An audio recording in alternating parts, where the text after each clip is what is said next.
are listening to the Space Tastic Mysteries podcast. We are in week 5 of Anna Gale Line's latest novel, The Lightyears, involving a Mobile Alliance surgical hospital battling an epidemic at the front lines of the Freedom Alliance Crimson Fleet War. This is Episode 5, Project Sierra-Lima-Tango. If you have not subscribed, do so now, and if you are on YouTube, hit the bell to be notified of new episodes. My comlet chimed, followed by Chip announcing, "Clue Club meeting in 5 minutes." I activated the terminal from within the table and configured it to see the Clue Club on my screen. The dark-haired, green-eyed Jessa Masters, Colonel on the Liberty. The blondish-brown-haired, pale green-eyed Alexandra Madrid, Colonel on Spacebase LVN, and Zebby, Colonel on the Franklin, appeared on the screen. After I greeted them, I advised, "We have guests." I turned the screen around. General Graham, of course, and my partner on this case, Jake Riley. "I am pleased the IIB's intelligence led us to how to rescue you," Jessa greeted Jake. "I am glad that Zariah has her dad back." She turned to me and declared, "Have you ever heard of Mark and Leah Cassidy? They are claiming to be your parents." Graham and I exchanged a look before I answered, "I have heard of a lot of people claiming to be my parents."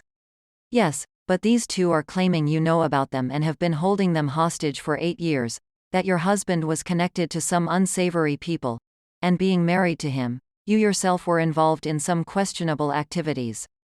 "Who is your source?" I required, holding my hand up when Graham whispered my name. "Johnny," answered Jessa, who heard it from my head of the IIB father.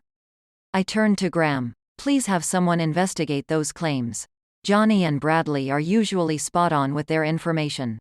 I want to know where the information is coming from and if these people claiming to be my parents are a part of the sets we have already done tests on." "Of course," Graham agreed, giving me a sidelong glance. "Are you okay?" "Only one of those things is true," I responded, looking around at each in turn. 2. If these people are people we already tested. Yes, Josh was involved with unsavory people. I wasn't involved with them, but I am associated because I was married to him. However, if what I think occurred has happened, I won't be able to stay away from those associations, and neither will any of you." "I understand that," he said in a low tone. "Please, don't do anything rash." Everyone else looked at each other with curious looks. My husband Drew and CMO, Alex, chimed in, as convinced that this disease, the one that killed Josh, originated on Sierra-6. He said that his friend in the pathology department of Sierra-6 will be in contact. "Thank Drew for me," I expressed, glancing over at Jake, who seemed to be thinking as he soaked it all in. I looked to Zebby. "I have a contact that cared for the first people to come down with this disease. She will be contacting you as well." "You are all so helpful," I returned, running my fingers through my hair. "Jake is handling the voice that has been threatening me if I don't give up my parents. If you have any information that you come across, you can direct it to him." Jessa turned to Jake and decided, "I am sending the information I have to your Quan pad." She looked over to me and asked, "Project Sierra-Lima-Tango?" I asked, "How much do you know?" "It is actually intel that has come across the president's desk." I turned to Graham and decided, this isn't working because if there is intel on her desk, it is over. "I believe we need to rethink this. I say we bring everyone in on it, maybe together we can solve this." He thought about it for a moment. "Do you have to discuss it with anyone? Leland? Rueland? Bradley?" He shook his head. "Bradley told me to handle this any way I see fit, and, unfortunately, I think you are right." "Do you want to bring them up to speed?" I took a deep breath. "I will give them the abbreviated version." "I cannot. I will not relive the details." I turned to Jake. "I am sorry, but you will see why we cannot be together." I moved my eyes to Jessa. "Can you get Nate?" With Alex, I asked, "Can you get Tony?" A few minutes later, Nate and Tony came into view. They both waved at Jake, greeting him. Nate, the dark-haired, brown-eyed lieutenant colonel of the Liberty, expressed, "I am glad to see you home safe and sound. We need to do a guys' night or weekend." "I agree," Jake responded, "and you are invited too, Tony." I saw Nate's nose wrinkle. There was no love lost between Jessa's husband and partner, Nate, and Jessa's childhood best friend, Tony. I internally laughed. If I wasn't about to bare my soul to these people, and risk losing my friends and Jake forever, I would have laughed aloud. I cleared my throat. Graham and I have been keeping secrets. That is our business, I know, but we did not disclose what we knew to keep people safe. When all eyes were on me, I revealed. There was a couple who came to us 8 years ago, claiming to be my parents. DNA proved that claim to be true. Jake required. You know where your biological parents are? You have to understand why we did what we did. You know where your biological parents are, he repeated, raising his eyebrows, and you were going to let me look into that voice and discover what you already knew? We do not know who the voice is that is threatening me. Technically, we know that my biological parents are alive. We know they are being held hostage. We know that we have been in negotiations to get them and everyone else in that compound released. They are living in deplorable conditions. I was captured after them, and lived in that compound for 6 months. I worked as a doctor in the compound and helped them reverse engineer a few diseases until my usefulness faded. I was strapped to beds, where they tried to inject me with diseases. They tried to kill me in a fire while I was in my lab. They would drug me, beat me and hold me in a cell with no facilities. I barely ate. That is until I found a way out. Found a way? How? Jake questioned, staring at me from his seat. Alex, an Indigoid, the race that originated from India 7, spoke up. Jake, could you please refrain from asking questions until Danny is done speaking? She is already fearful of how we are going to react, and every time you ask a question, her anxiety raises. Jake raised his eyebrows. Don't good agents ask questions? Alex, is it? I am an empath, and I can sense from you that you have already made your mind up about Danny's guilt in this matter. You have not listened to what she is actually saying. I heard her say that she and him, Jake responded, giving Graham a bad look, have been keeping the fact that they knew where her parents were. Maybe she really does know where her siblings are. Perhaps she knew her brother before he died. Maybe that's how she inherited his kids. Graham was about to speak when I put up my hand to stop him. Jake, believe me. Don't believe me. I don't care. You have tried, convicted and sentenced me without even hearing the full story.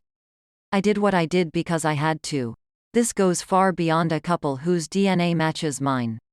He folded his arms and eyed me. Then what does it have to do with? Jessa coaxed. You found a way to escape? The man who was holding me captive had a son who took a liking to me. He would bring me food, fresh clothes, would take me outside and into his wing of the house to clean up, I continued, glancing down at my gold band. I looked up at them, moving my eyes over each in turn. I developed a friendship with him, and he proposed that I marry him to get out of the compound. He made the case that it would be easier to negotiate the release of everyone else as his wife rather than as a prisoner. Nate decided. Josh. When I nodded, he added, that explains why you disappeared for 6 months and came back with a husband that none of us knew you were dating. We married. He got me out of the compound, and we have been in negotiations to get the prisoners released.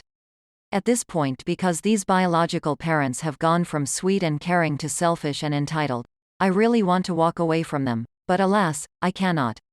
We cannot. These people are being held for who they are. And that is, Tony, the blondish brown-haired, blue-eyed, pretty boy-featured man, standing next to Alex, prompted.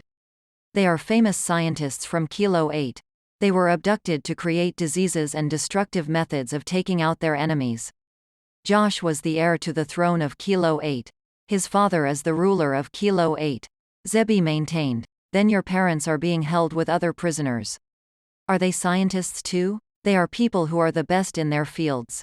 They collect geniuses from Earth and its colonies to help further their cause. Their cause? Zebby wondered. What is their cause? They are trying to find the cure to a disease that has killed their people for centuries.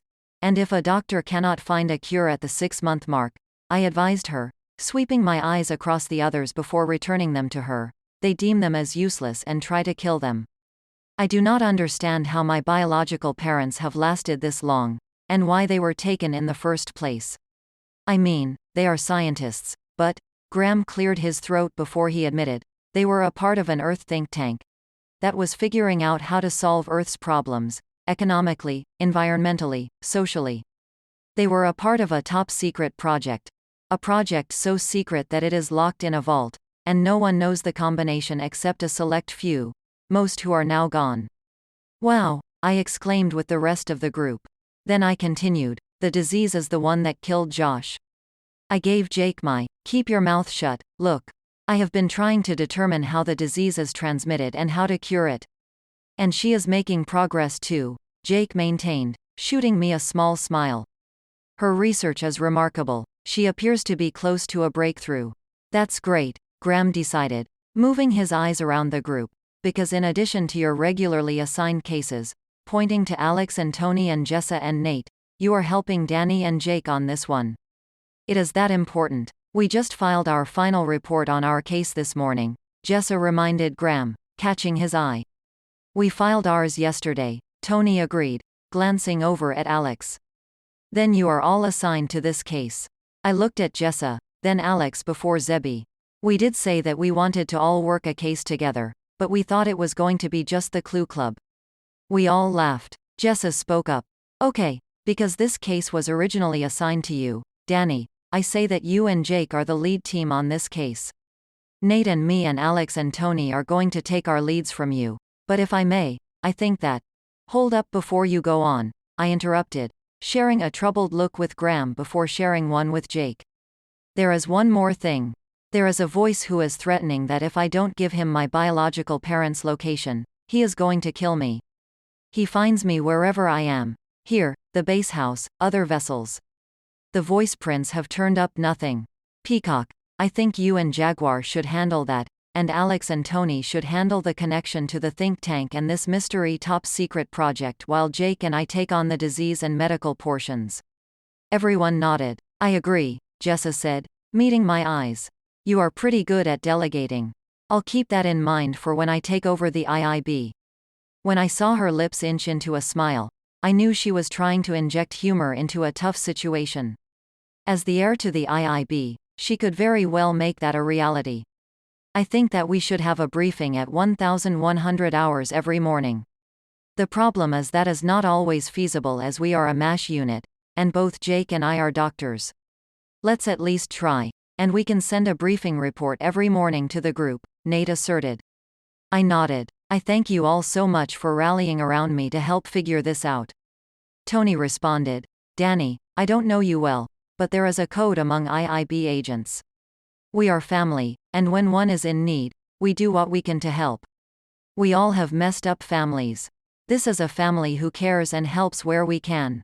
I nodded. Graham touched my arm. I need to be included in these briefings because the CIC is insisting on regular updates. After I disconnected the call and Graham left to talk to Bradley Thomas, head of the IIB, I told Jake, I am going home. The kids are coming home soon. I want to talk about this, Jake contended, clutching my arm as I rose from my seat. I broke away from him and headed to the doors. When I realized he followed me, I called over my shoulder, if you are going to yell at me or get mad at me, just stop. You know as much as I do, well, as much as I am willing to share about my captivity.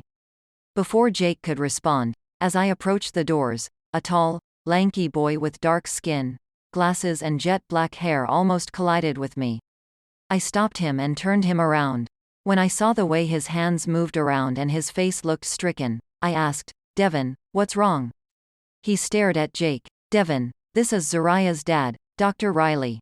Devin tilted his head to study Jake and wondered, are you a medical doctor like Colonel Cassidy? I agreed, handing him a napkin. He is. I watched as Devin balled up the napkin, then moved it from one hand to the other several times. To Jake, I said, this is Devin Lark, Zariah's best friend.